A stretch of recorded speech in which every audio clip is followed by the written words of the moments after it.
This accessory is simply for one Quest 3 headset. So there's a whole lot going on here. So if I put this together, it will all make sense.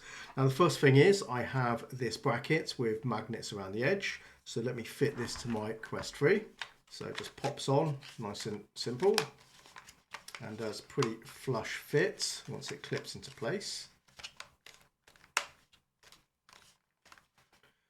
There we have it. And we can take then one of these facial interfaces and pop it on there, and it's magnetically fitted.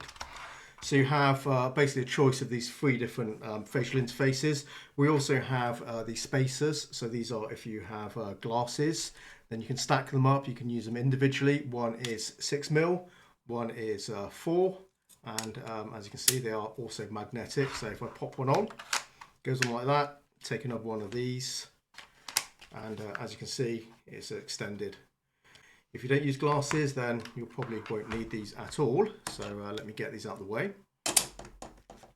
We have a magnetic silicone nose guard, which is very nice. So if you don't want to use one of those, you can just simply pull it off. And if you want it, you just magnetize it on here.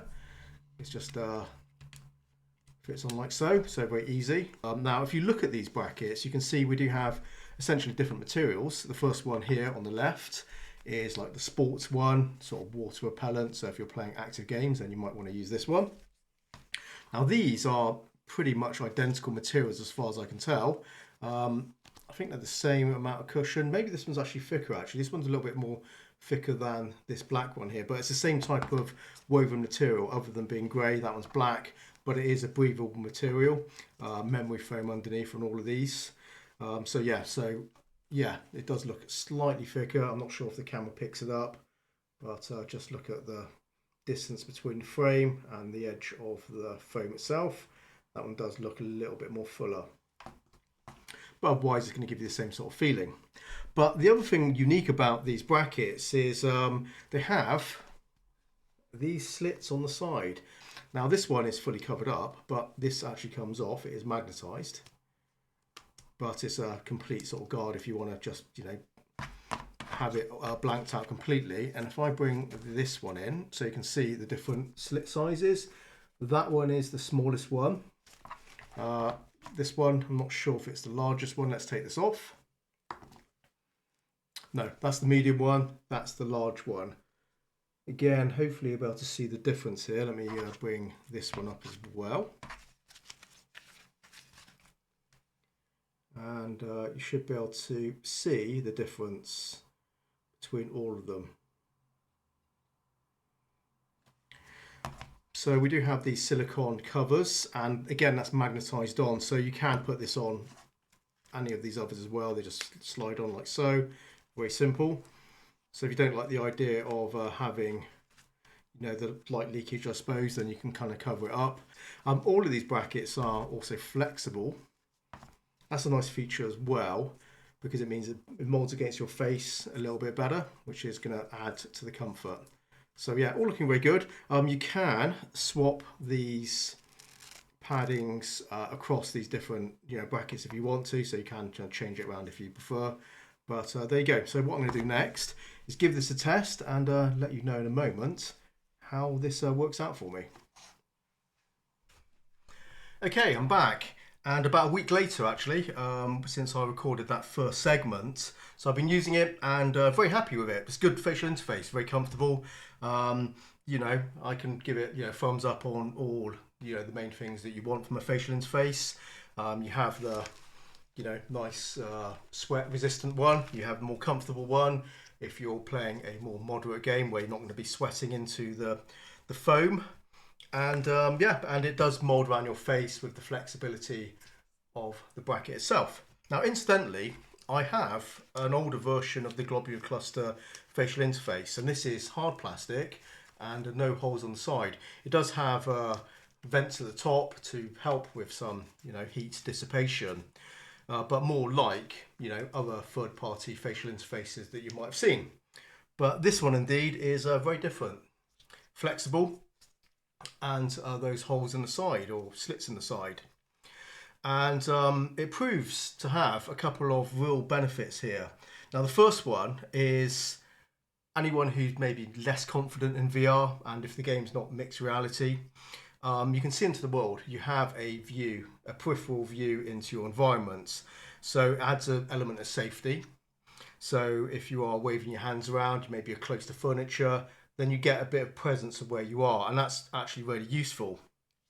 But the second reason why this is really good, and much better than these sort of vents at the top, is when you move your head around, you create a draft, and it's really cool in the headset. It feels like the room temperature. It doesn't feel like the heat is building up in the headset.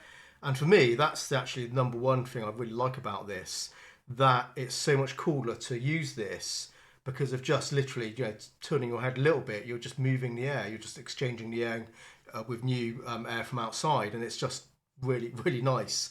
And you will appreciate that on a hot day. It's really great.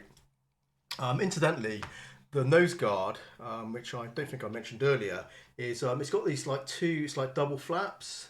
So let me just bring it out so you can just see it. It's a little bit difficult to see, but there you go. So you've got like an outer one and an inner one, and that completely blocks out the light. So if you are looking for something to completely block out the light, then this is perfect.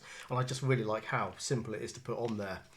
I've used other facial interfaces that have removable nose guards, like in fact the older interface here, but it has these little tabs, and you have to press in like little bits of silicone. It's awkward to do. Where that takes a second to do, this takes like a minute of messing around. So that's a nice improvement over the older one. But yeah, it does a great job, and this light blocker pieces just magnetize on, just easily go from one to another, and it just takes literally a second to put on. They completely block out the light as well. In fact, they actually have, those are also like slatted as well. So they are actually, though they block out the light, they're designed to have a little bit of airflow through them. I don't think they're that affected, to be honest, because it's quite a tight sort of thing, but it does block out the light, and they've made an effort to try and give you something that maybe can help with airflow as well, but it's not as effective as simply having these holes on the side. Indeed, you can tell the difference between the different sizes as well, because although it's quite a subtle difference, this is close to your head, and that does make a difference to how much light comes in. Now, personally, I don't find it distracting, but it's going to be down to individuals on that one. And as I said, all you need to do is just pop one of these back on. Just pop this thing back on, and and it just blocks out the light. I just like how it's also just magnetized as well, so there's no effort of no clips or anything like that. It's nothing to wear down. It just pops on simply, and it just works a treat. So yeah, excellent facial interface, and completely unique. I like it. I like it a lot. I think it's such a good sort of system, and it just allows you to kind of set it up how you want it. For individuals as well. Some people will want to be completely immersed without any light leakage. You just stick on the nose guard, you stick on the bits on the side, easy. And then for someone else, they just pop on another one of these, and away you go. So yeah, a really good system. So yeah, well done, Globular Cluster. This is frankly the most feature-packed facial interface I've used on a headset, and I just love how the magnetic system works. You just pop it off, very easy to do. The other thing that's quite nice is when you can take it off easily. So if you want to clean the headset as well, bits get in there. It just makes it easier rather than trying to pull those clips out, which always feel like you're forcing it. And you can wear something down, but this just pops off, goes on there, stays on because it's strong magnets. Absolutely perfect. Yeah, so yeah, really, really good job on this. I can highly recommend it. If that appeals to you, then I would say go for it because it's a really good system. But yeah, I like this. This is going to stay on the headset because I think it's the best facial interface I've used so far. As for comfort, similar to other ones. Possibly I've used ones which I guess are a little bit thicker, like broader foam on there, and that kind of distributes the weight maybe a little bit better than these. But this is not by no means uncomfortable. But as you can see, the foam itself is not particularly thick or wide, but it certainly does the job. So I'm perfectly happy with it. So there you go, guys. That is my review for the Globular Cluster magnetic facial interface. V3, is it F3 or something? Yeah, V3 F3. So if you're looking for it, make sure you get this one because that's the latest one. If you get the older one, then it could be like this. So yeah, just a fair warning that the older one is different.